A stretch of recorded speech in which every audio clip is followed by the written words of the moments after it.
Естеріңізде болса, бұрында Диана ханымның кезінде, егер де жобаның ішінде бір-бірін жақсы көріп, ұнатып, сыртта бір-бірімен байланысса, бірден жобадан шығарып жіберетін тұғын. Ал қазір жобаның іші қалай болса солай, білгендерін істеп жатыр. Анау Асылжан деген бірінші әйелі келді, екінші әйелімен ой алай бір-бірімен санта барбара болып жатыр. Жобада отырып өздерінің үміткерлері бола тұра сыртта араласып бір-бірін жақсы көрем дейді. Мына көрген шығарсыздар Эльдар мен Аида. Аида да күліп отыр, уже біліп отыр да, ол араласқанын уже иә деп айтатынын біліп отыр.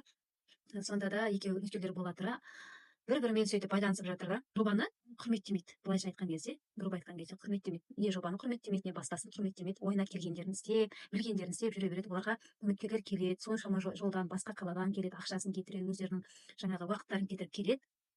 Бірақ бұлар істеп білгендерін істеп жүре береді. Неге бұрынғы өздерінің істеген жаңағы қатысушылардан шығарып жіберсін? Егер де жобаның шартын ұстанбаса, бірден жобадан шығарып жіберу керек та.